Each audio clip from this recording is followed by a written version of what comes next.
Hello YouTube.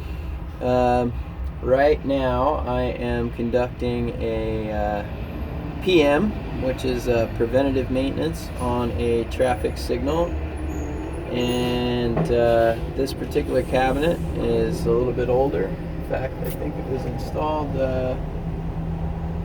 sometime in the early 1990s. This is what is a NEMA style cabinet. It is a TS1 cabinet.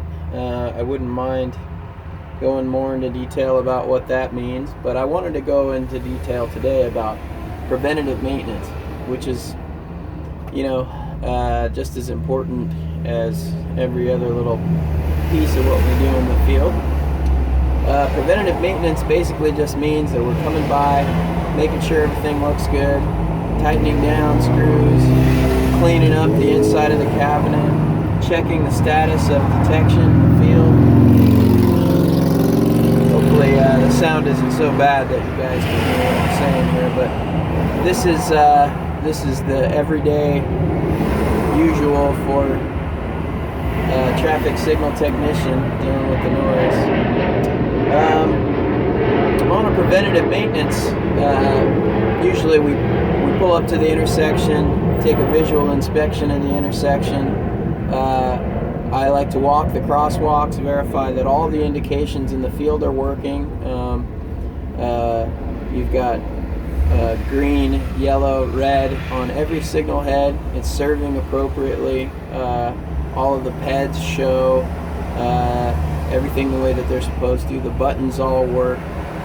And then once I've visually inspected the field, I make my way over to the cabinet. And then I also, let's see here, take a look at the detectors that are here in the field.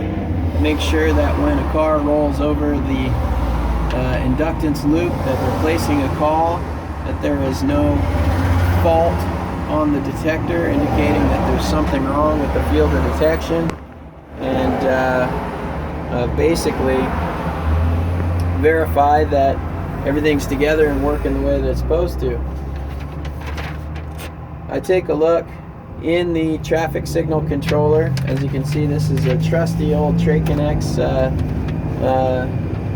These are called the 390 controller, and they're like tanks. If you know anybody who's worked with one of these things, they were designed in the late 1980s, and they've been in the field in full force since then. And slowly we're replacing them for newer equipment, but where they're still working, they're still in the field. So what's very important is on the timing sheets that we have in our cabinets, there's an accurate representation of the timing that is programmed into the controller, which is then being actuated by the vehicles in the field. It shows what we have as our minimum green time, our gap or extension time, the PED times for the walk and don't walk intervals, as well as the max green time for each individual phase or approach. And all of this stuff changes over time. And so if we come out on a service call because there's detection that's faulted in the field, or we notice that the flow of traffic has changed, we'll actually make a timing change, sometimes to the detection, to the timing, and we want to make sure that the paperwork that is in the cabinet accurately represents everything that is programmed into the controller. So we go through and we verify any changes that are made. We take note, and then in our software make the changes and print out appropriate documentation to be placed into the cabinet. It's important not just for me, but also for the next technician.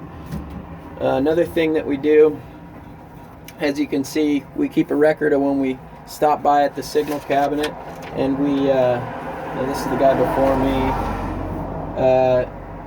take a look at what kind of work was performed at the intersection, and you know, if we make any changes or do anything or show up for a trouble call, if the signal was in flash or anything like that, we basically notate it here in our little book here. These books are called, the ones we use are Right in the Rain. They're designed with wax over the pages so that they don't get wet, you know, and get all soggy and destroy the paperwork. But that's a pretty big deal being here in the Pacific Northwest.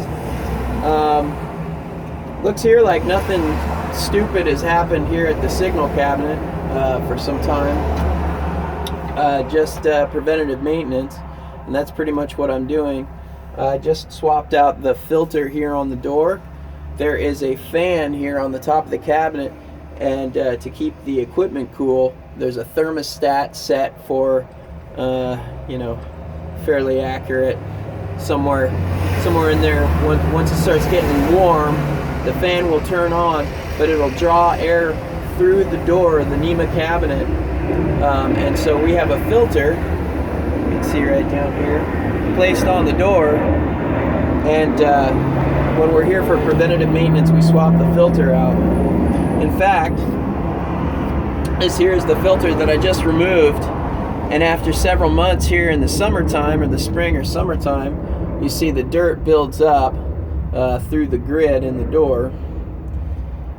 So these are some of the things that we do on a preventative maintenance. Now, if we run into anything here in the field, we will create a work order and fix it here on site. Now, different municipalities or agencies do things differently, but for the most part, it's a simple deal.